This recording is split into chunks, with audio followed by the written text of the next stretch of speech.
apparently a Brexit deal has been reached that pleases everybody, which is astonishing. Well, it pleases everyone in the Conservative cabinet. So that means it's going to be bad. Oh, of course. It's completely bad, completely impossible, and utterly unacceptable to the European Union. So I haven't been paying attention much to the news. All I heard was about David Davis acting as if he was Snake from Metal Gear Solid.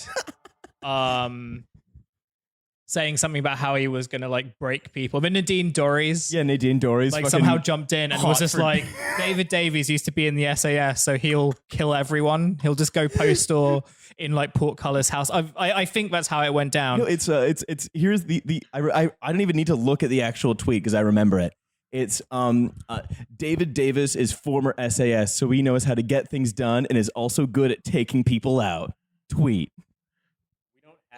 That's the great point. Veteran goes beast mode in negotiations, has a flashback, and immediately sprays into the room with a PDW. No, my favorite part about the Brexit negotiations is that so far we've had like Theresa May just using words. I'm very excited for David Davis to fast rope in and cut Michelle Barnier's throat. Have you seen those like those stupid tweets that are like, "Wow, Fortnite has ruined my life. Every time I see a pallet of wood, I think about, I could get 60 resources from that." You know, like that stupid stuff. Yeah, Brexit's like that, but with like fishery rights. Well, I was laughing about if you fucked up that tweet and you're like, "Wow, Fortnite's ruined my life. Every time I see a room full of people, I want to shoot them with my gun." And that's Davies going into the negotiations, just fucking mowing them down with a UMP 45 caliber. And he's like, "Damn, I've been playing too much Fortnite. Also, I'm former SAS. Anyway, we got the right Brexit deal. You're welcome. Peace." David Davis is a gamer. Yeah, David Davis is playing the ultimate game. And the thing is, the reason I know it's fictional is that Nadine Dorries is clearly attracted to him. Oh yeah. All right, I got to look up a picture of this guy. I'm so excited that you've never seen David Davis. While you're at it, look up Michael Gove because the UK has finally. Oh, I know what Michael Gove looks like. Yeah. What do you think my phone background is? Yeah, he's proof of David Davis. He looks like it looks like they were making a TV movie about Newt Gingrich, and they're like, "Okay, we have to get an actor who isn't as ugly as the real guy." So come on, it's like but it's still like has a Gingrichy look. It's like in The Simpsons where they make the video, the made-for-TV movie of Homer grabbing that girl's butt, and they're like, yeah. They said they changed it just enough so that we don't have to pay you.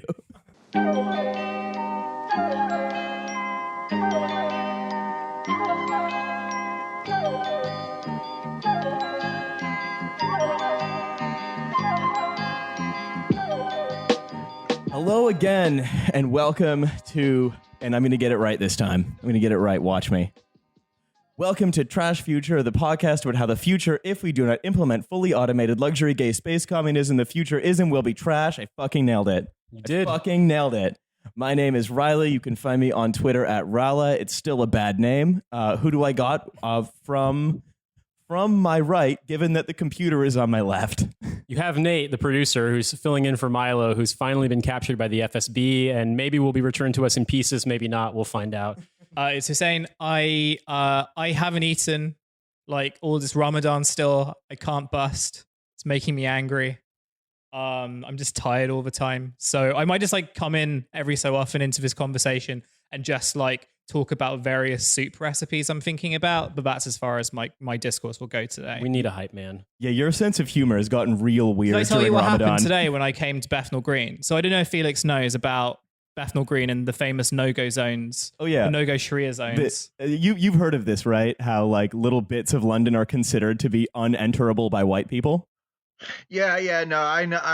I mean, it's like we have the knockout game over here, but then we elected Trump and we don't have it anymore. But you elected, sort of a Marco Rubio, Jeb Bush amalgam and Theresa May. So you've just gotten more no-go zones. Yeah. Oh, more. So we have like the Islamic police outside of Bethnal Green train station. And as we've spoken about in previous episode, they always demand streetwear to enter, right? Because cool Islamic police. Because that's what jizya is now. It's not money. It's not Bitcoin crash. So it's hype. It's now hype. just hype. Yeah. So they were like, give me your streetwear. And the only things I had on were a pair of like ASIC running shoes. So I gave them hype. and they were like, no, we don't. No, this isn't hype beast. This is like dad shit. And then they just made fun of me and called me a chud until I came to the studio. Exactly. So, and here you are, loopy and hungry and starving and thirsty. All I'm going to say is Raheem Kassam was right. Yep. And now I'm a Tory. And coming at us from Brooklyn. I'm Felix Biederman. You may know me as the owner of Racism Dog Account, the other Racism Dog Account that barks at tweets that aren't racist enough. I'm also the author of the book In Kafifi We Trust, starking our way through the far right and far left. I've heard, like, if only we could put aside our differences, then we could actually, like, maybe listen to one another and the conversation would be healed. I'm big into dialogues. I'm big into conversations. I'm big into just raising awareness of the concept of positivity. I'm so excited. I don't think this has happened yet. I'm very excited for the first, like, Hollywood screenwriter to come out and be like, hey, guys, I know dialogue, and let me tell you, our national dialogue is broken. Have you seen Crash? We need another one of those. We need more but Crash. a little more racism healing involved because we need to get over it somehow. We need Crash where they say the N-word more. What we need is like a version of Crash mixed with Aaron Sorkin's The Newsroom. I feel that's going to be like, that's going to be like the 2018 defining. So we have Felix on today. We're going to take it transatlantic. We're going to talk about some of the crazy shit that Britain produces and some of the crazy shit America thinks about Britain. Because we're a country that still matters, basically. In a relative sense. And yeah, we still, we matter to some people. I think, like, mostly the conservative cabinet members. People trying to buy passports, among other things. So before we get into, like, news, like from that Aaron Sorkin show, The Newsroom, I wanted to start on British reality television.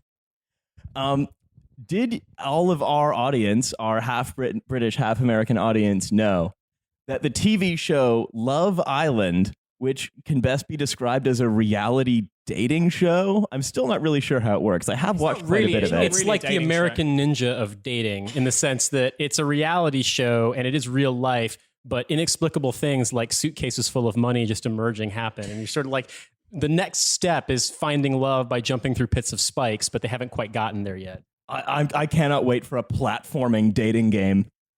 No, Love Island is a show that's somehow a dating contest. It's back on the airwaves in Britain, and everyone's gone crazy for it.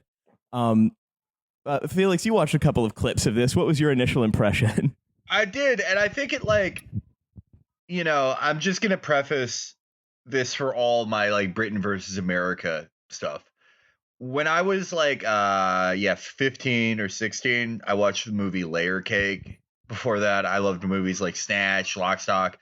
And I generally got this view of the UK as this very sexy place where the people have sort of like bird-like facial features, like Daniel Craig and Sienna Miller, and they're always very snappy, and I don't always really understand what they're saying, but it's very cool. They're very serious, but have a wry sense of humor. They always do the cool thing. They always figure something out. And then as I got older, I saw that it's just like a soul, like just it's the same as America, but just, slightly off, more so than us in different ways. And this has not become more clear to me than watching Love Island, because I enjoy a lot of American reality TV shows. Everyone likes Jersey Shore. Everyone liked all the Real Housewives shows are great. Yeah.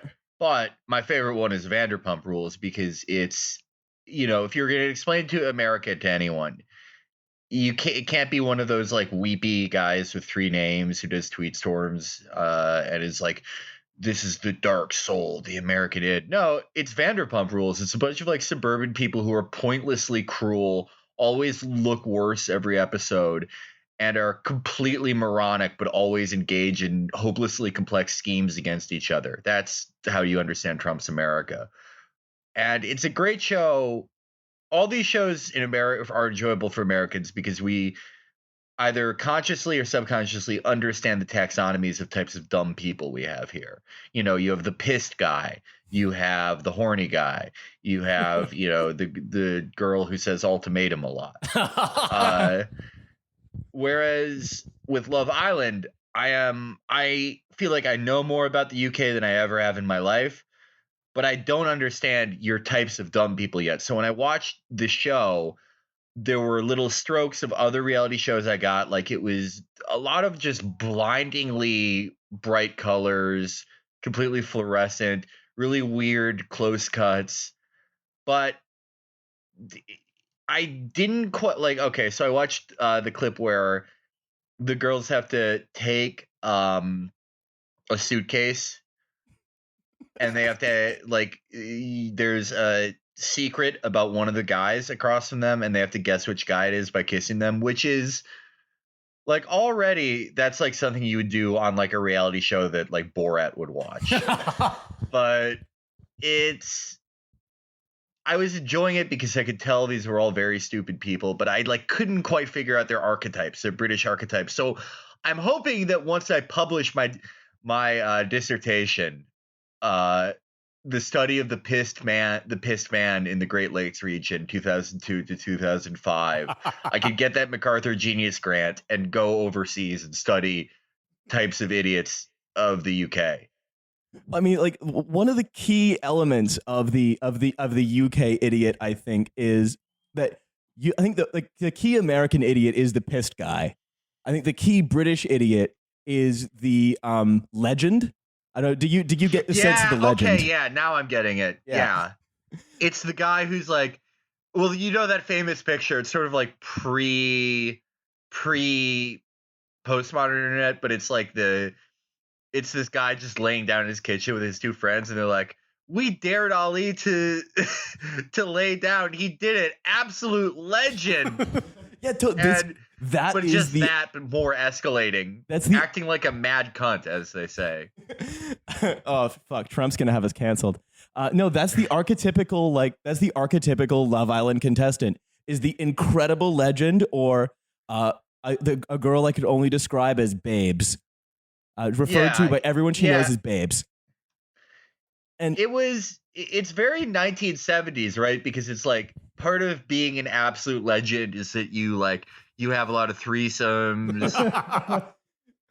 you spend £1,000 on a first date for no reason. You fuck on the plane on the way to Ibiza. Oh yeah, no, that's a huge thing. British people are always getting thrown off of planes for getting inappropriately drunk and then having sex in the open. It's always on a flight to the Balearic Islands too. It can't be anywhere else. That's British culture. No, so this is the essence of Love Island, is that it's an anthropological exploration of the British dumb person in the wild. It's our dumb guy show. It's also one where it's all, because at least in this series anyway, some of them they have, quintessentially middle class jobs. They, have gone to university, you've got university education and stuff. It's not it's sort of, and the interesting part about Love Island is sort of the classist element towards it, right? I think it proves that dumb guy is a situational phenomenon in some cases. I sort of think it's more than that. I think because there's this kind of weird introspective form of just caricaturistic masculinity that I think really enshrines the show, right? It's kind of you've got this island that is pristine, and in the intro, at least in the seasons up, the episodes I watched today, they kind of make it very clear in the open that we've got this very pristine island and it's perfect and everything is blissful and you're given anything you want and you can just live in a bathing suit and your job is literally just to kind of either do dumb challenges, and when you're not doing dumb challenges, to just go into various hot tubs and just sit there, right? It's this weird, I don't know, I've been trying to think of a really smart, how can I somehow reference Wittgenstein? No, if you want to reference anyone on this, it's Marcuse, but we're not doing that. Are we not? Are we not pretentious enough to do it? Here's the problem. It's every nerve in my body is crying out for me to start referencing Eros in Civilization or The One-Dimensional Man. God, I just want a Frankfurt School so bad. but we're not going to because I feel like it's appreciated. There's like the superficial. There's people who appreciate it because like it's a fun show where fun things happen and sexy people get in hot tubs. And then there's also a lot of people who hate watch it or like mockingly hate watch it. Well, actually kind of gets to one of the points I wanted to make, which is that British reality television is so distinct from American reality television in a few key ways. But the most is that the stakes are incredibly low. Like Love Island, like it's the most popular by scores, and the prize is £50,000, and then you win the ability to make like nightclub appearances for £2,000 until you stop being hot, and then maybe you get £200 to get to like worse and worse and worse towns. Then you can rap about how England is your city, but eventually it does come to an end.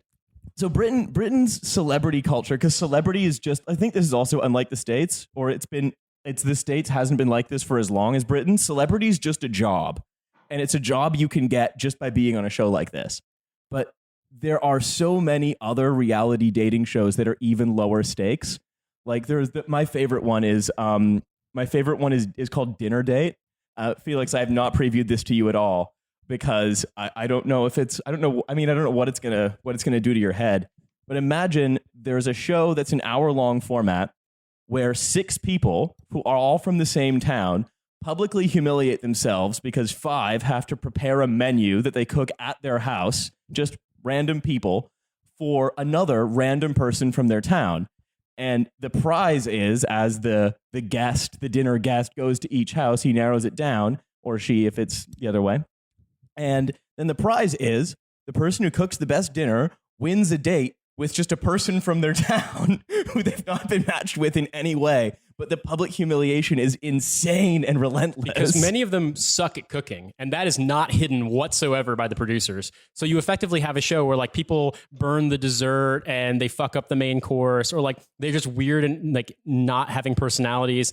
Their apartments look like, a dead body was dissolved on the floor, and like none of it's hidden. It's just right out there in the open. And I just can't imagine an analog of that in America. I mean, then again, I also... Maybe there's a weirder version, but somehow in America, I'm sure it would involve like surviving by your SAS skills in the wild. It's because it wouldn't be so domestic. It's because in American reality shows, they're trying to reward you doing well at something, whereas British reality shows are just there as like a kind of stocks. If you're dumb enough to fuck up on camera, deal with it. I think that strikes at the core of the difference between types of American and British dumb guys, or dumb people in general, right? Because the British dumb guy archetype, the most popular American dumb guy archetype is pissed guy, but the most popular British one is legend. And this betrays a significant cultural difference in that the dumb guy in Britain can achieve a sort of immortal, elevated status through deeds, through having... like through their character showing through their actions. Like this guy may be really shitty to talk to because he just doesn't know anything and he just sort of stares at you blankly. But the adventures he's gone on, like when he, got really drunk and pissed in a Heineken bottle and served it to some rich tosser, or he shagged on an airplane. It's like, it shows that he is more than the guy who just stares at you while you talk to him. Whereas the Americans love nothing more than to posture and do absolutely nothing. That's, our biggest thing for our reactionaries now is QAnon. It's the hunt for a non-existence pedophilia ring. So you can actually never do anything, never risk anything, never fight against any actual real injustice. But in your mind, you've been hunting pedophiles for the last 2 years. So you're like heroic. You're Matthew McConaughey in True Detective. And what makes the American piss guy such a special dumb guy is that America does not have a fighting culture. We very rarely get into physical fights with each other. But because this man has spent so much time talking about, when I'm pissed, watch out. I could win at the UFC if they would let me get drunk and pissed beforehand. No one gets pissed like me. His entire legend are just things that are complete hypotheticals. So on a reality show, because this is a lot of Americans. A lot of American dumb guys just sort of subsist on assumptions you would make out of them. It's a confidence game. So when it gets to our reality TV, everything has to look beautiful. Everything kind of has to work the right way unless it specifically figures into the plot, because anything else would distract from the hypothetical and the character, solely verbal character building of our stars. Whereas, and also we have to be told what to think.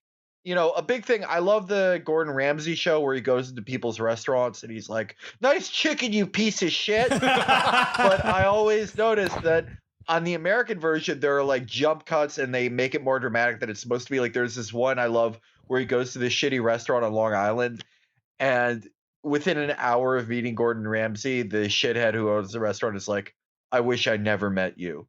Like he's just so dramatic. But on the British one, like Gordon Ramsay is going up to these people and being like, "Everything about you is a lie. You suck at this. You're holding back everyone in your life. By the way, you should make this a gastropub." And they're like, "Oh, I feel a bit chuffed. This isn't my best afternoon, but we're going to keep going." There's no music to tell you what to feel. There's no jump cuts. And I think it's like, not that this makes British reality TV any more noble, but it's like, okay, let's show you in actions. Well, yeah, it's like the pissed guy is always living in the hypothetical, whereas the British absolute legend literally whips it out in Nando's, and everyone's like, "Yeah, that's the guy. He did the act. He is. He made it happen." And Yes. yeah, it's this is why I think Britain actually had an empire. Is it was just a country of fucking legends. They were daring one another. Absolutely. Well, I mean, one thing I do want to kind Whipping of your dick out is colonialism. I mean, it depends where. I would say, and only if you leave a railroad. Yo, I busted like 8 rail ropes. Jesus Christ. Yo, so the thing I think, well, the one point Hussein brought up earlier, I want to come back to is the class one though, because legend is not a class Legends are not phenomenon. born; they're made. It's because the thing is, there is this every year with Love Island, basically, someone always brings out the same statistic that more people applied this year to Love Island than to the universities of Oxford and Cambridge combined, which is always considered to be a complete fucking travesty. One guy who's the BBC One breakfast presenter. More people look at selfies every day than the painting of Mona Lisa that we all love. Damn. One guy, the Dan Walker, the BBC One breakfast presenter, actually said, "I've just read, like reads, that more people applied for Love Island this year than Oxford and Cambridge. What is happening to us?" Crying emoji. Well, correct me if I'm wrong, but isn't it like even restrictive of how many people get to apply in the first place? Like, Yes. aren't you like strongly discouraged from applying if Yes. you don't have like all these insane criteria to begin with? Yes. No, like it's like So, wow, who would have thought that fewer people would apply to a thing that's insanely restricted versus people who can apply? Anyone can apply if they're over 18 and be like, Yeah. wear a bathing suit and be around babes all day and get hammered. Like, yeah. what? Can't do that in St. Peter's College. Well, okay, no, you can, but the thing But everybody's going to be quoting Marcuse at you the entire time. Okay, I mean, fine. The thing about Oxford and Cambridge is that they're awful places where like you have to produce like all the teaching is one-on-one, and you have to produce essays like multiple times a week for world-leading professors in your subject who are also all drunk and not paying attention. And they're collecting opposition research on you. But you also, that was at Stanford, you also have to trick them into thinking that you know what you're talking about multiple times a week. And like there are situations where people at like Oxford have gone so crazy that they like stab their boyfriend with a bread knife, but then like their sentence gets commuted because they're too posh. Again, literally this did happen. Well, that's the perfect "we live in a society" tweet though, right? Because it's like the dumb thing is more popular than smart thing. And you don't look at like any of the factors why, from like class factors or economic factors all the way to like, yeah, this one thing is more popular. Yeah. It's just like there's so many tweets in that genre or just thoughts that are like, the average person takes 40 selfies a day. When was the last time they painted a picture? It's like, I don't know, maybe they're not classically trained artists. Yeah. More people read nutrition facts than books. Like, okay. Like it's just making no point except for the generalized point that has existed since the dawn of observational comedy, which is current time bad, previous time was smarter. Everyone's warming themselves around fire. Have we all forgotten the sun? All I'm saying is that true thoughts, they paint their nudes before they send it to their girlfriend's best friend. Anyway, Our lives were so simple. We used to go to school to learn cursive. Now we curse at our schools because of school shootings. Damn, we live in a society. This sounds like a fucking Ben Garrison cartoon. No, it had way more it's labels. all on a spectrum between like Banksy and Ben Garrison, but it really is the same thing. Yeah. That's true. Banksy, liberal Ben Garrison. Yes, and more or less just as obvious, even if it doesn't have word on every single thing he ever draws. I mean, Banksy might as well have some words in every single thing he ever draws. Like, he did that thing of two male police officers kissing. Like, wow, what if cops were gay? Have you ever thought of that? Have you ever considered that maybe cops are also gay? Wow, I sure did. I sure made you question your prejudices. Well, also, when it turned out that Banksy may be the guy from Massive Attack, it all made so much fucking sense to me. It always reminds me of the time when he was like, I'm going to go paint the border fence, the fence between Israel and Gaza. I'm going to go paint it so it looks nice and I can turn something oppressive into something beautiful. And everyone in Gaza was like, fuck you. Go back to Bristol, bitch. Stop. This is literally the worst thing you could do. Why are you making this thing nice? It's like David Blaine, when David Blaine was trying to do his magic trick in London and everyone just like took the piss out of him and like was flying like vials of piss, literally vials of piss. Wait, like what? I didn't know about He this. was living in a cage, wasn't he? Like he was living in a cage above the Thames, right? Because you know who did that? Legends.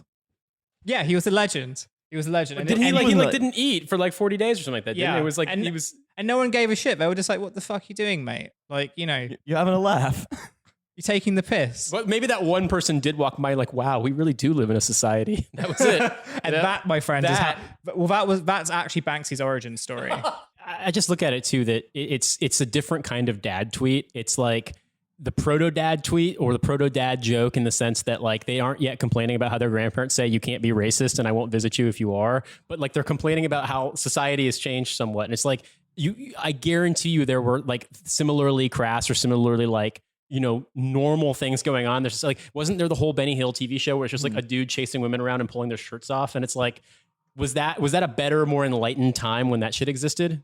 Well, yeah, every TV show in America in the 60s and 70s was like a horribly burnt orange, sweaty man in a suit with huge lapels asking Dean Martin how many times he got his wife pregnant. And then a big band would play for 7 hours. Well, I mean, I've watched episodes of MASH thinking I was going to find some sort of like trenchant observation of the Korean War. And instead it's just like, hey, Toots, what's up? And like pinching the nurses' asses. And you're like, can you even show this on TV anymore? Like, whoa, these guys are in war, but they're having sex. Pretty wild, huh? Yeah, but he's going to mouth off to his seat. It's like Frasier, but in a war zone. And boomers, yeah, but that's the thing. All these guys. Boomers are like, you know what's the most amazing thing? Every single one of those shows, like sitcoms and like movies, until really like I would say like the 90s maybe, is like the male characters are just like borderline doing date rape to female characters. Just like all the time. And boomers are still like, I hate our hypersexualized culture that my grandkids like. It's like meanwhile, let me tell you about Porky's. I mean, shall we? I mean, I think that basically has pointed out that yes, Love Island features dumb people, but also the people who are commenting that Love Island is a problem are also just a different kind of dumb guy. Yeah, no, we're going to the only true political and social observation. Both sides are bad, and Vanderpump Rules is the best reality show I've ever seen. Yo, so turning hard from culture into politics, which, as we all know, are separate. I wanted to talk about some like what America thinks of the UK, because I feel like we're kind of like a crazy whipping post for you guys politically. No, apparently we're a Sharia zone now. Yeah, like it's like every the whipping post is where you put people who don't obey Sharia. Well, yeah, obviously. I mean, we've all gone to mandatory Sharia class, like otherwise known as Stratford Shopping Centre. Universal Public Madrasa is necessary in the UK. But no, it's because I've noticed that because the UK doesn't have guns or ice, it seems as though the US, like especially like Trump and other, like reactionary psychopaths, really like to point out that like the UK is sort of a war zone of knife crime. Yes, but I mean, the idea, like the knife crime is high by standards, of zero murders, but like in comparison to any average American day, it's so placid here that like it boggles the mind. And the only reason why British people freak out about it is because quite frankly, the bandwidth of what's normal before British people start complaining is about as wide as a paperclip. Because otherwise, like if it's too much in one direction outside of that paperclip, they are complaining about how bad it is, even though quite honestly, you walk down the street here and you're just like, oh, this is what America would be like if it wasn't fucking insane all the time. Yeah, the right wing conception of the UK is really funny to me, because on one hand they think like they're just begging Nigel Farage to come over and like do whatever it is he does. I'm not really sure, and like save America, but also that his nation is just like 3/4 caliphate now. and like their image of Britain is funny to me because it's like I have almost the opposite thing. I'm one of those guys who like becomes very patriotic only when any type of European talks down on my country. And like my thing with Britain is like, don't you guys are like kind of more capricious as deportations than we have been, even under the past 12 years of ICE. Oh yeah, we deport citizens. Well, yeah, they literally just revoke people's citizenship kind of on a whim here. Yeah, it's like every time you go to like get any kind of like public service, or you check into a hospital or you go to school, they just put like a Dulux color chart up next to you to decide if they're going to revoke your citizenship. Awesome, totally awesome. But yeah, so that's not to say my country is very good. It's just I'm just one of those guys. If any European talks down on my place, I become a Trump guy. Are you suggesting that we can say what we like about you? Yeah, don't say shit about my family. No, I actually British people, I'll like sort of take it in stride. But if something about like Scandinavians, when they do it, I'm like, all right, listen up, you fucking piece of shit. I almost got into like I haven't got into a physical fight in like four or 5 years, like since I worked at a job that like would sometimes require me to do those, and like never started them. But I almost got into a fight a couple months ago because a Swedish guy was being such a smug prick at this bar. He was just drunk and like talking shit about like Trump and like mass shootings, and I was like, yeah, but like the world champion is a Scandinavian guy, right? And he just got all pissed, and it's like, what are you gonna do? Proclaim neutrality, bitch? But so that's my concept of it, is that the UK is a more conservative country in some aspects. Yeah. And that this is, that my concept of it from having insomnia and reading Twitter at like 5 a.m. Eastern Coast time in America is that half your country is employed as centrist political columnists. Yep. And it's given me a very strange view of it.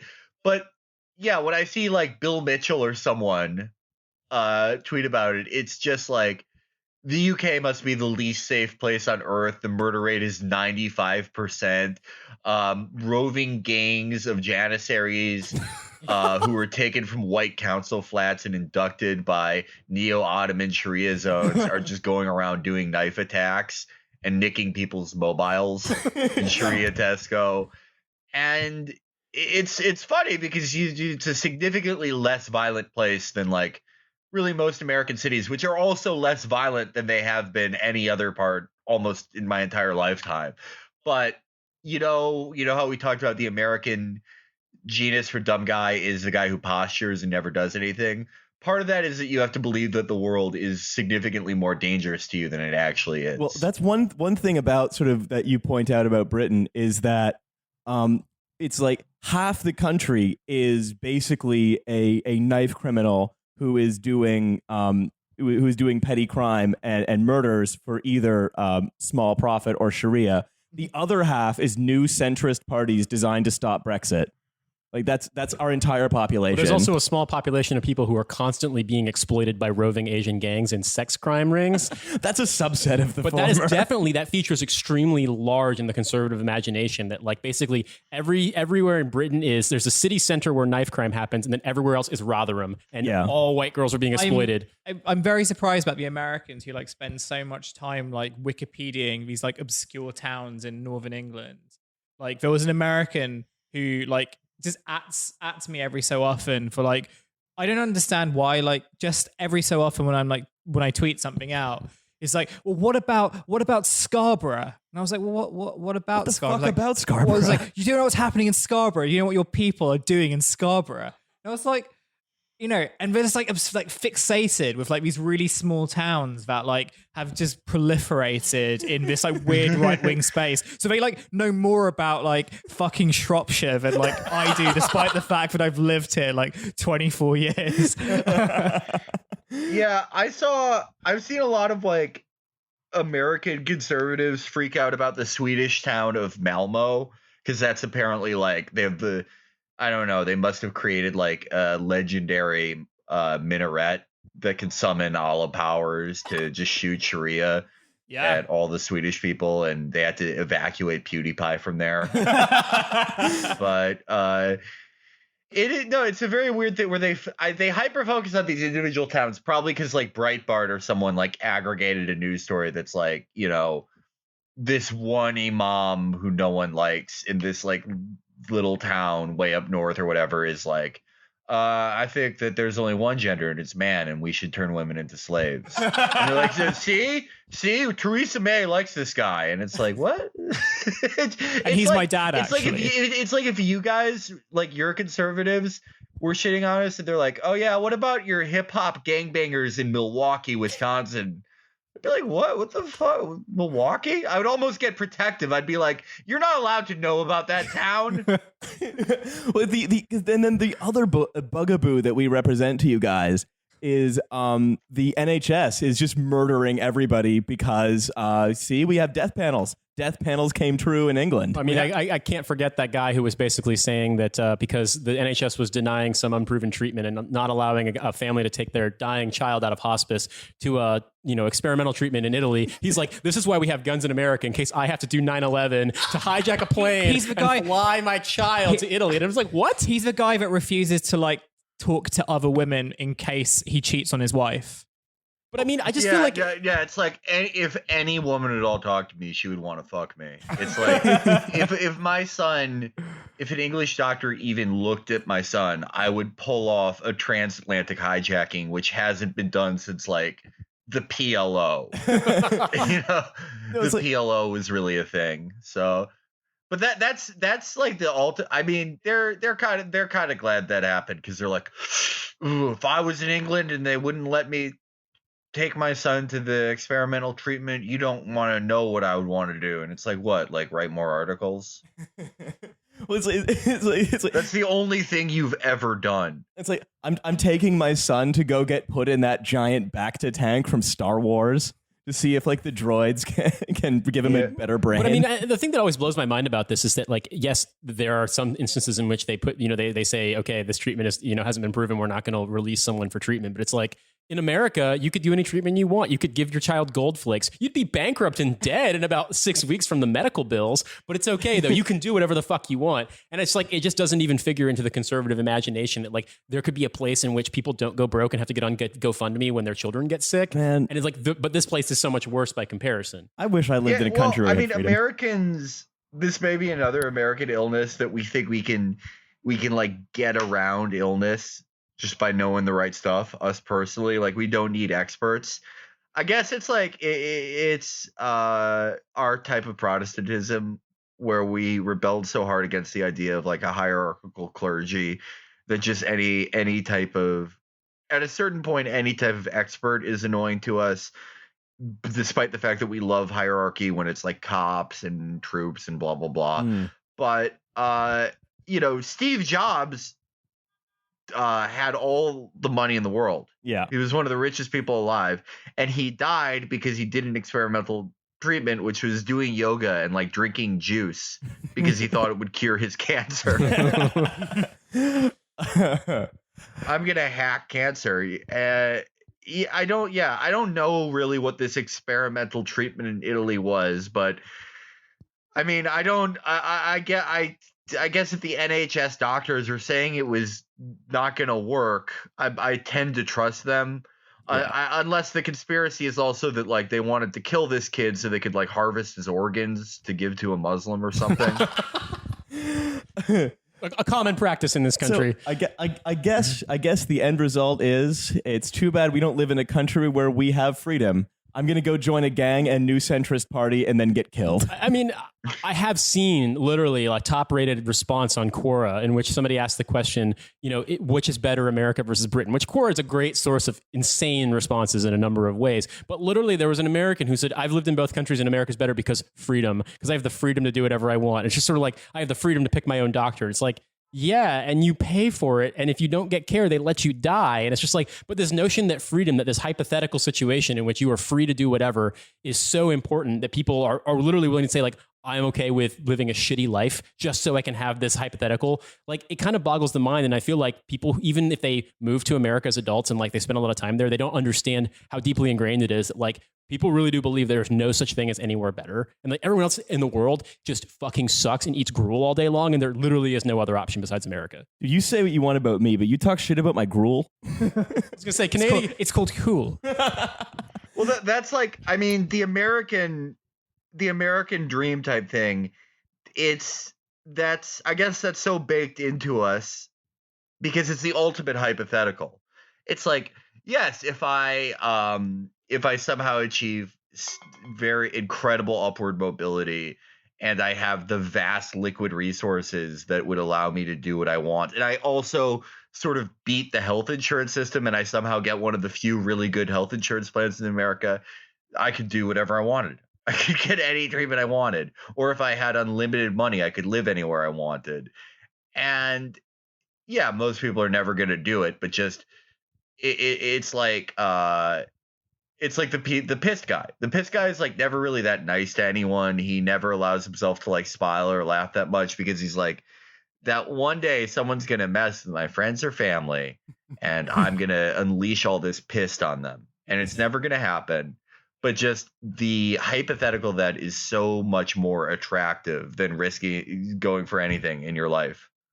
Well, I think that's it. Is that the British system, as imperfect as it is, it's just people constantly going for it, and people just constantly. Well, I mean, if you know for a fact that you're not going to have to spend your life savings getting your like a cut on your finger fixed, then you can risk whipping it out in Nando's and diving into a concrete pool that's empty. That's why we have Love Island. Exactly. That's why we have legends. The NHS gave rise to legends. If we have socialized medicine in America, then the pissed guy can actually finally throw that punch and get his ass kicked because he doesn't have to worry about getting his teeth fixed afterwards.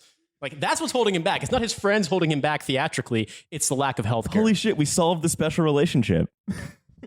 If I could play devil's advocate, though, I would say that Americans, because of their propensity to not really do anything that much unless they completely freak out, it goes against conventional wisdom. It's actually us who have richer internal lives than you guys. Because we spend so much time inside ourselves, imagining what we would do. Talking about the things that we would do if only my friend hadn't stepped in and held me back because I was gonna whoop his ass. Oh, totally. However, yeah. Well, I mean, I would say here's my final take on our reality thing. I would say your high culture probably better than ours. I think we have the best TV show ever. America made the best TV show ever, The Sopranos.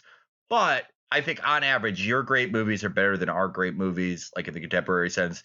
I think you guys probably did the best comedy TV series ever. Your higher culture is smarter than ours, I'd say, for the most part. But our lower culture is infinitely smarter than yours because it relies on the inner lives of the people in the low culture, whereas yours relies on their actions. Well, I think we really have figured out NATO. There it is. Yeah, there you go. Is this There you go. diplomacy with the NATO butterfly is meme? Americans sitting 6,000 miles away in Las Vegas with an Xbox controller, just flying an unmanned vehicle over a pile of dust and murking civilians and going, "Oh, if I was there, I would be able to do the same thing." Then it's SAS guys being legends. Legends like David Davis. All right. Yeah. We're going to take a short break, and then we are going to be right back with a couple of readings. And we'll see you in a moment.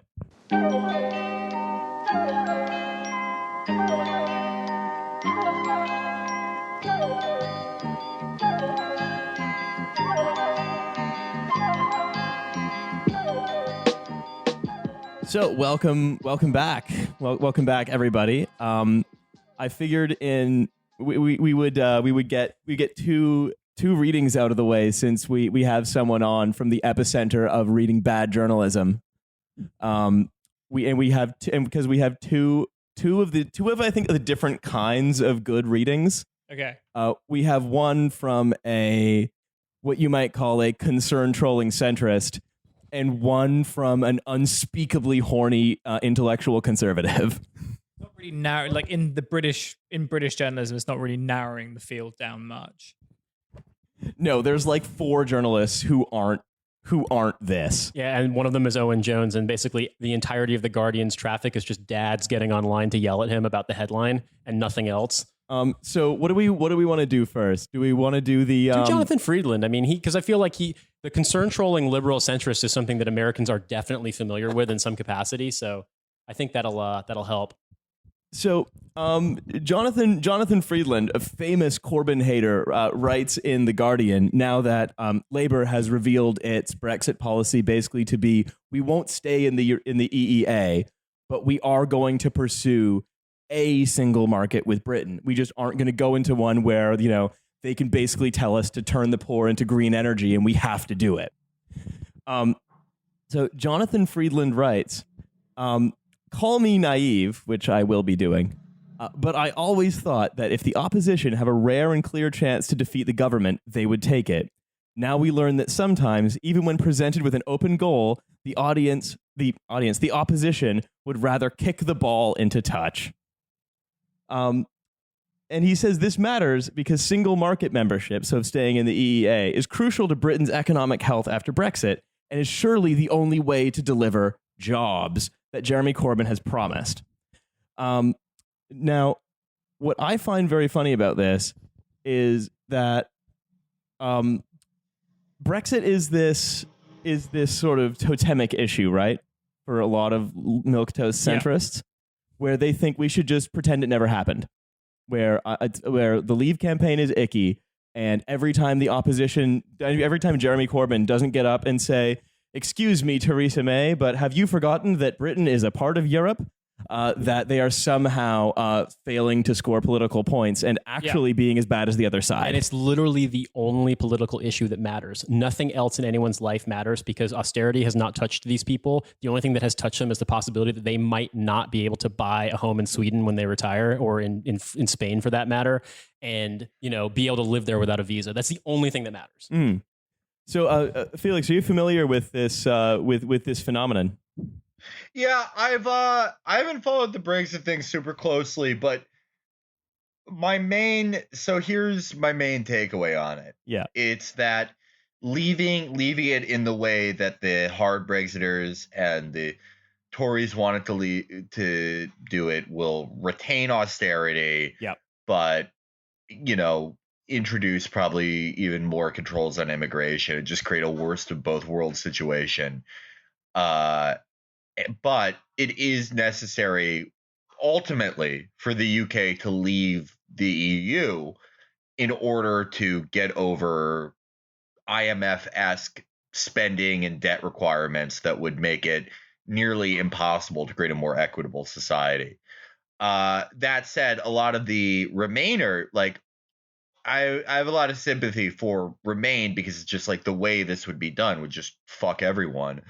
But it seems like a lot of the Remainers, it's similar to a lot of how American sort of third way liberals talk about immigration, where this is not this is not that this is people's lives, the people who are immigrating.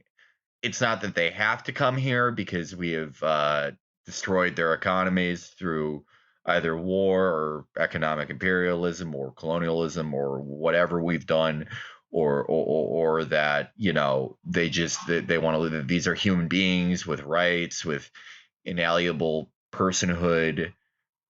It's that this is a personal program of cultural enrichment for these rich people, and it's a source of cheap labor, but they are disguising these two things as their personal interest in pluralism, which it's never been for them, ever. Yeah, that's exactly it.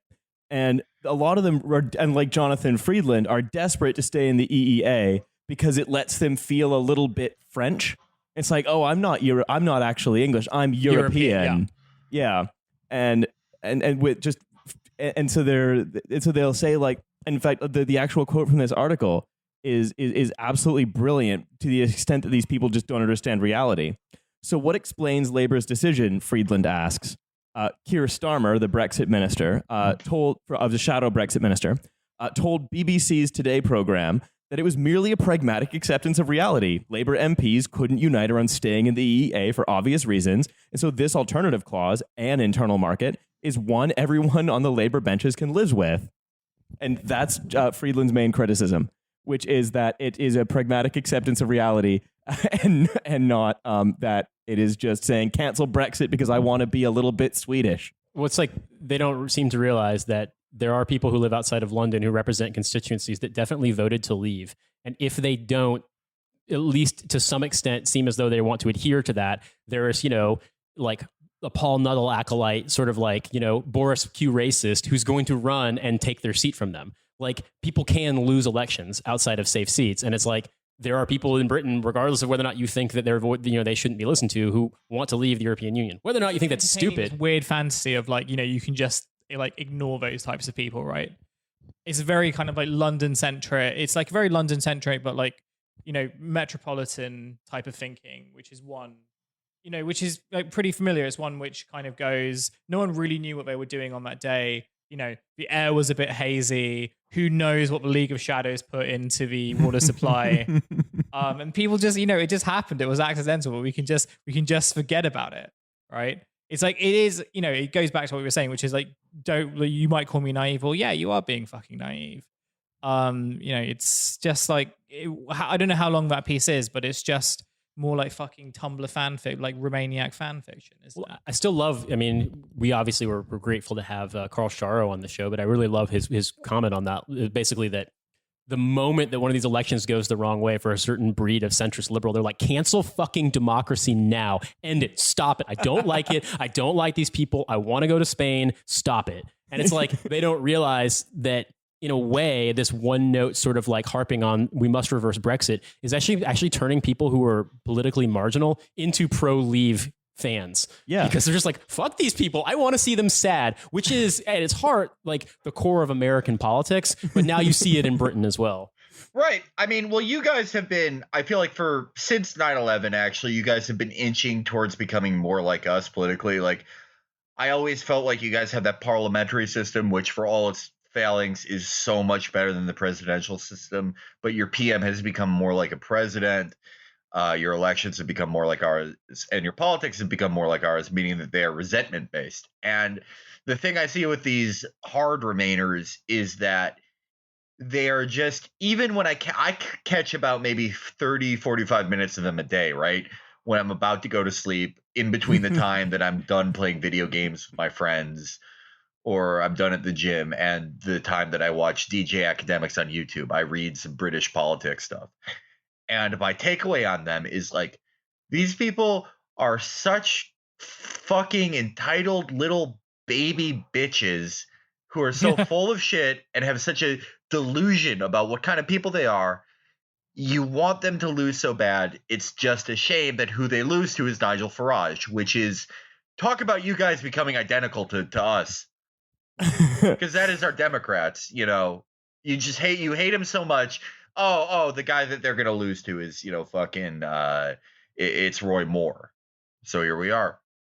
Oh yeah, but I think one of the keys with that is that these people, the Remainers, the hardcore Remainers, are so resentment based that they like Corbyn's plan for renationalizing certain key elements of the economy, which is going to be a very big dick move, is not possible in the EEA. It's not possible within the European Union. Like, it's one of the silver linings of leaving. And so going back into an internal market rather than the internal market, which is basically just remaining via the back door, is not going to work to actually make this country more or less better for most people in it, right? Like, and so all of these people who are like, actually, the left position, and they're saying, is to go with Gordon Brown, who's like, what we're going to do famous is hard leftist Gordon Brown. Yeah, and he says, what we're going to do is we're going to stay in the EEA, but we're going to make it harder for European migrants to get jobs. That's what we're going to do. That's how we're going to solve this. We're also going to carve some dictums on stone. We heard that worked in the past, and we want to do it again. What I think is so amazing about all this, and we have a similar thing, Howard Schultz, our guy who helped invent Starbucks, wants to run for president as a Democrat on basically an austerity program. And the argument I always hear from, the American third wayists, Bloombergists, and then the people who just think the EU is perfect is this is either modern America or the EU is just this unprecedented, beautiful political project. And we have to fight against the forces that want to take it down, which are the hard left of electoralism, and then the hard nationalist right, these twin evils. And they can't even, you do see a little bit of political degeneration, because at least, 50 years ago, 60, 70 years ago, the people who were like Howard Schultz or whatever, or like these hard Remainers, they understood that they understood that to keep their proletariat away from communism, the only thing they could do is give them social democracy. But now they are so far gone and so stratified that their solution to keep people from going to the consequences of austerity and all this, which a lot of the times is the hard nationalist right, is more austerity. It's absolutely insane. I guess to a heroin addict, everything looks like a needle. But it's, these are the people who speak in practicalisms. The EU is the most amazing political project of all time. It is sustained peace for blah, blah, blah, blah, blah. It's falling apart because of, in part, hard nationalism. All right. How about some more austerity? That's going to solve that. When have we ever in Europe seen austerity lead to nationalism? Well, because that's the thing. You say that's just the thing. Like, in their imagination, it's caused there to be this wonderful, unprecedented era of peace. But what's Germany currently doing to Greece? It's basically like it's an act of war. Yeah, it's an act of economic warfare sans guns. They're basically just starving everybody there, but saying no, it's practical. Besides, you're losing weight. It's beneficial to everybody, right? Like. So the fact that they think that this is just going to sort of naturally work itself out because there is no alternative, and this is just the end of history that we're at now, and how dare you go beyond the end of history, because this is just our destiny. And it's like there's this sense that, like, Corbyn, in trying to imagine a better world outside the EU, is just getting destiny wrong, and how dare he? I mean, I feel like the last around 2016 there was a lot of end of history talk. And I remember that in the late 90s when I was like 9, 10 years old, after we have like a global sort of like center liberal consensus for long enough, the discourse becomes, we now can solve existential problems. Like, we've solved Europe, whatever that means. We've solved it. No more wars there. We have the EU. In America, it was like, well, we balanced the budget. Now we can achieve immortality. That's the next thing we go after. And I think there is this rush to declare the end of history on the part of sort of like slightly left of center global liberalism. So you can just go, oh, we're on to the next thing. We're on to our next great problem of existence that we're going to solve now. That is what the conversation is centered around, because you think it can prevent people from looking at the realities of their own lives. But always when that has happened, always when we've gotten to that moment where enough people declare the end of history, something happens, right? And the last time it happened, when I was a child, it was 9/11, and it made us turn inexorably rightward and made us truly fucking insane as a country in a way that we've never really recovered from. We've drawn back from a lot of it, but we've never really recovered from the insanity that we went through and the extreme hard right turn we went through. That was also many years in the making before that. And now it's Trump and Brexit. And right as we were talking about the end of history, well, here we go, the unforeseen circumstance. And we won't be talking about all that for a little while. We're done with end of history talk, but we're going insane in a new way. And the conservatives just become more of what they are. And the liberals enter this sort of weird mind space that I don't know how it's going to turn out. I feel like a lot of the liberal conversation I've seen in the last 2 years since Brexit and Trump has been they almost want like a government enforced normalcy, which is, God, we'll see what we get. Yeah, we'll see what we get. Universal, basic, regular days. We need to live in Singapore, every single one of us. Well, I think that's a very sort of sobering and depressing and slightly depressing thought. But I think the important thing to remember is that I think there is a solution in kind of more collective left politics. So long as we grasp toward it and implement it however we can make sure that someone as dumb as Jonathan Friedland never touches the levers of power. I don't know, Riley. At the end of March of next year, no one will ever smile again on the British Isles. It just won't fucking happen. Fun is dead. Sharia police, man. I think I think if that's the end of history, I think to bring us to the end of the episode, I want to do one more quick reading, just because, again, I think this is just the perfect British version of an American type of person, which is. I have a reading from The Spectator, which is Britain's version of the National Review, more or less. But what if the National Review is also a newspaper that a lot of people read? Entitled, Peter Stringfellow, 1940 to 2018, The Intellectual Conservative. He looks like a guy who came fifth on Love Island back, years ago. In the 80s. Now, the British no one really knows what happened to him. Then he joined the boy band for a little bit. Now, the British listeners are already laughing because they know who Peter Stringfellow is. Peter Stringfellow, the intellectual conservative being written about by another intellectual conservative, is the owner of a chain of strip clubs throughout London. So the article by Harry Mount, a guy who is looks like a thumb and edits a magazine called Oldies, but is only 47 years old.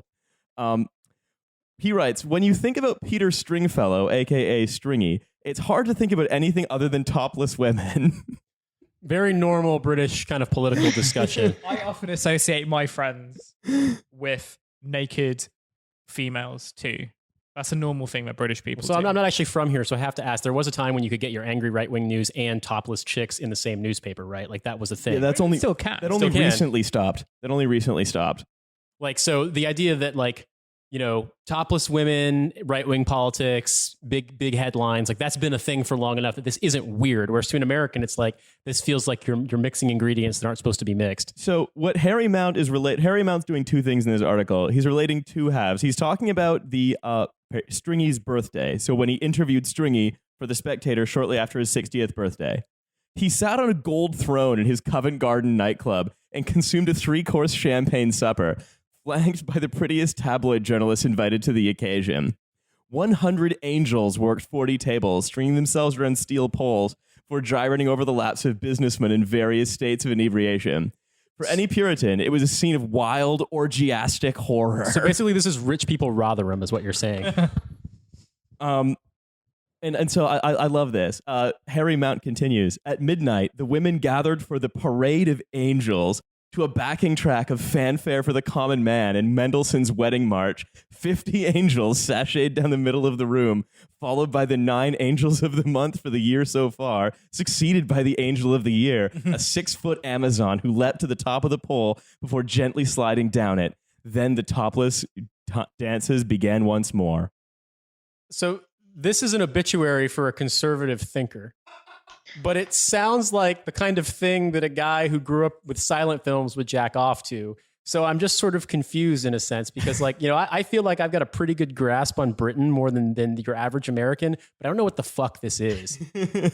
Well, this seems like, you know, I think one of the funniest scenes ever in cinema history, like one of the most cutting scenes, is the scene in 40-Year-Old Virgin where Steve Carell tries jacking off to like porn with penetration in it, but then it freaks him out too much, so he has to jack off to like a woman in a Star Trek costume showing her tits. And because it reminds you of like being like 11 and you're afraid of like, there's something about, if you're watching porn on the internet for the first time, there's something about like sex that terrifies you, but you're now able to like jack off and be horny.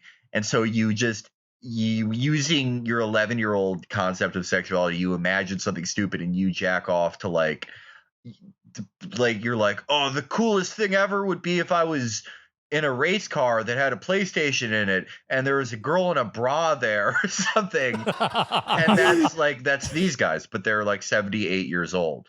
Yo, that's just Pimp My Ride. Yeah. Yeah. So here's where the turn begins of just because the thing, I abridged that a great deal. There's paragraph after paragraph of the intellectual conservative National Review equivalent writer and editor of a magazine called The Oldies, just describing a strip club in just very precise detail. Here's the turn. Not everyone's cup of tea, particularly in these Me Too times. Oh, yes. Yes. But if you can put aside the sleaze, it was a brilliant run. It was a brilliantly run organization. And Stringfellow, when I interviewed him a few days later, was an extremely astute businessman. He was also a keen Tory. Of course. I like also that he was involved in Ted Heath's administration. Ted Heath, the only UK prime minister who, I'm being careful of libel laws here, might very well have paid for sex with underage prostitutes. Oh, he's dead. You can't libel the dead. Oh, you can't libel the dead. Oh, really? Oh, yeah, dude. Ted Heath literally had to. Ted Heath had to be pulled aside by members of the Tory party. Look, he got the Scythia. Yo, someone tell Tekashi 6ix9ine he can say whatever he wants, do whatever diss track he wants about dead people, so long as he gets his GED. I mean, this is a prime minister of the UK who was literally pulled aside by members of his own party and said, "Stop fucking other dudes in public restrooms. Someone might find out." Like literally, that's the guy. And it's like, oh yes, but let's eulogize members of administration. Peter Stringfellow continues. I've always been a Tory, even though all the steelworkers in Sheffield were Labour to a man, my dad included. But what I didn't like was the way the Labour Party never encouraged you to better yourself. Now even my dad has come round to my way of thinking. He's seen how well I've done as a businessman. He never owned a house until the 70s when I bought him one. And now he's as right-wing as they come, spits blood at the mention of the Labour Party. Your dad is splitting blood. What the fuck is wrong with him? Like, they fixed consumption a long time ago, man. Because of the NHS. Well, yeah, exactly. And Sharia law. Oh, man. It's so great. I always say that more private health and private education are the way forward. Both my children and my grandchildren are privately educated. By all means, have a system for those who can't afford it, but for those who can, they should pay for themselves. It's a lot of loops to get to this. Well, you start with boobs, and then you talk about, strip clubs and champagne and bacchanals, and then you get to means testing is good. The strip clubs gave me a boner, but when you want to know what really makes me nut, it's this. It's the idea that like I could make someone have to pay a bill when they go to an A&E. That is what I want. That is what gets me off. This is my is kink. One of the most insane things I've ever heard. Like this is... People who listen to my show like get on me for tangents, but I always try to loop it around to back what I was talking about. But there's just no effort here. It's just whatever first. It's like one of those viral quote tweets where they're like, finish this tweet, start out with I ate a hamburger, then use autocomplete and finish a sentence. It's just like but he did that with paragraphs. He's like, All right, so I got strippers. All right.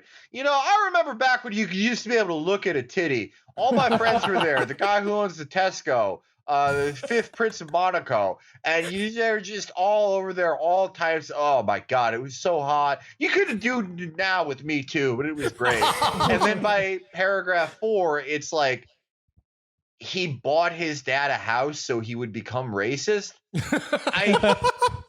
Like, at least with like American, I feel like in general, Brits are far more direct than Americans.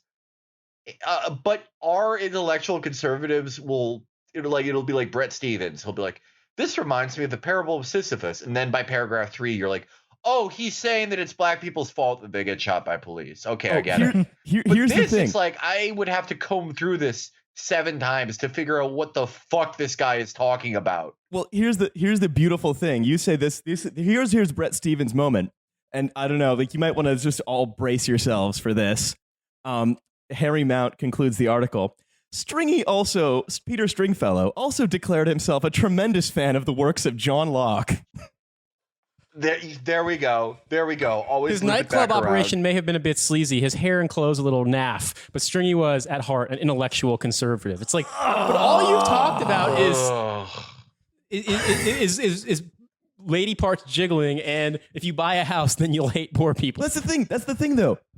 He is an intellectual conservative. That's what it is. That's the only part of the article that makes any sense. This guy is an intellectual conservative. He quotes books that like people read in their undergrad degrees, and then he's just like leering over, a nipple tassel, but professionally. Does he do it at the same time? And he believes that property ownership is connected to racism, which is connected to like denying people healthcare, which is basically the root of a healthy society. That, and also a loose enough sexual mores for some people that, you can walk around in a sparkly thong. Back in those days, the broads didn't get all uppity about it, that Me Too shit. Fucking Christ. Yeah, so that's kind of almost how I want like just next time, like, you guys read some like, National Review vampire talking about how like, actually, if only Elon Musk would be more respectable, we could build Bear in a mech suit. Like, next time you read one of those guys, just remember what we have over here. Yeah, no, you guys have so many more columnists. Like, just your columnists are like our standing army. It's just like you could make a new Dad's Army just out of columnists. And all of them are completely out of their fucking minds. I mean, the one thing that we have to remember is that all of these people went to Oxford and Cambridge, and I think maybe if more of them went to Love Island, our society might be healed. Maybe that'll be like the next series of Love Island. It'll just be columnists, and you can imagine like Helen Lewis and and what's his name? The guy Tim Montgomery. No, the other one who got laughed at because he wore a bow tie. Tim Stanley. Oh my God! Yeah, when he said that the construction workers laughed at him for wearing a bow tie, or the guy who had to eat his book, Matthew Goodwin. Oh shit! Yeah, they're all like in a hot tub. No, that guy's just living in his own personal version of Fear Factor. They're all in a hot tub. Then like Helen and Tim will like start getting off, and like the guy who ate the book will just kind of be like sitting there, and we'll just be wondering like. Just wondering what the hell happened. He thought he was on a roll. He was trying to explain the data behind, why race science is good. Is this reminding him of like back in his uni days? Oh my God. Okay, that's it. That's where we're starting. Race science columnist island. That's how we're going to fix this divided country. All right. I think that about wraps it up for us here today in the Caliphate of Tower Hamlets.